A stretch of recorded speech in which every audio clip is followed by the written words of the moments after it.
Well, here we are at the shores of Lake El Salto. We got one of our great customers down with us. Mark is out of Maryland. He's been down over 8 trips. He's been fishing with us since like 2003. So Mark's going to show us what he was doing here for the last, how many days you been fishing, Mark? 4.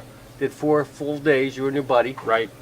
And you came in and you started fishing these frogs, I understand. Right.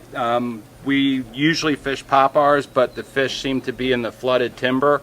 You can't really throw a poppar in there. So this is a Spro popping frog, black, and you can throw this thing anywhere. It's weedless, and the second it hits the water, I mean, I've never seen fish eat a bait so hard as they'll eat this.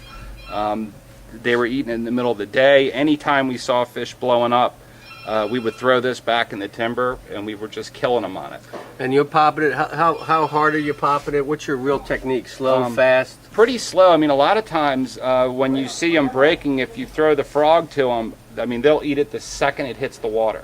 I mean, you don't even, if they're there, most time you won't even need to pop it one time. Instant reaction. An instant. Yeah, I've never seen anything like it, but if you do start popping, it's pretty slow and subtle. Producing baits did you Well, have these were the 3 by far. This crankbait, it's a fat-free shad, and or actually it's a bomber. And the big thing with this bait is, to me, I think it looks like a tilapia. So we were killing them on this, and this is what I caught my 3 biggest fish on, which were a little over 8. And it had to be hitting wood. You had to be cranking down, hitting wood, and stopping. And the nice thing about this bait is it suspends. So you could reel it, let it hit the wood, stop it, reel it, and almost every bite came after you came in contact with a piece of wood. And you also did well in the black buzzbait. Yeah. So black seems to be the color for you. Absolutely. I mean, last night was, you know, all the times I've fished here, I have never had a topwater bite like that. We had about an hour and a half where we were catching them on virtually every cast, and all the fish were between 5 and 7.5 pounds. Technical and your speed?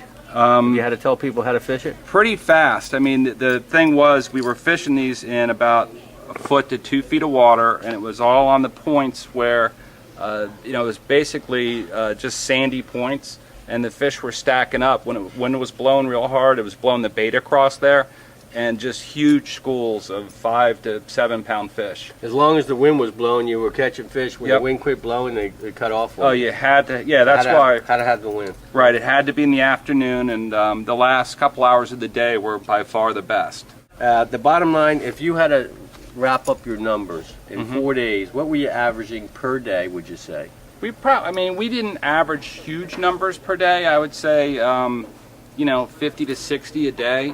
But I think I caught at least 15 fish over 7 pounds, between 7 and 8 pounds. That's great. I mean, that was just the majority on top water or cranking it. Yeah, I mean, the bigger fish came on the crankbaits, but I caught plenty of 6 and 7s on the top waters too, which made it, you know, that much more fun. With the crankbaits and with the frog, you really had to be throwing it up into the trees and reeling it out.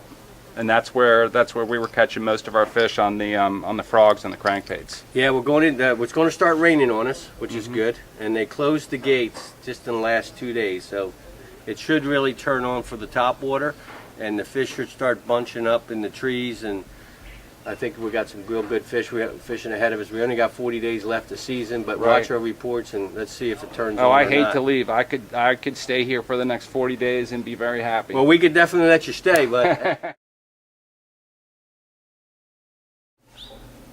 Another issue, a lot of our customers are concerned about safety, Mark. Right now we have at the lodge 22 anglers.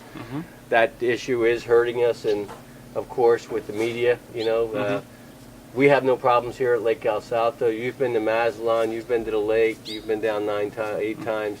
How do you feel about the safety factor, and how do you feel about that? I had a little bit of a concern before, just because I was reading the paper. But once I got here, there was absolutely no concern whatsoever. My buddy and I were out in Mazatlan, you know, till 12, 1 o'clock. Went out on the town. Went out in town. Had no problems whatsoever. I felt very safe.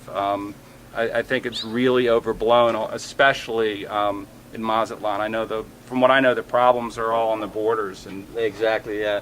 The bottom line is, like Mark was saying, the borders are very dangerous. That's where the real war is being fought. We have had zero problems here at Lake El Salto. So thanks a lot again. no problem, Billy. Thank you. Thank you, and we appreciate your business. All righty, Thanks. anytime. Can't wait to come back.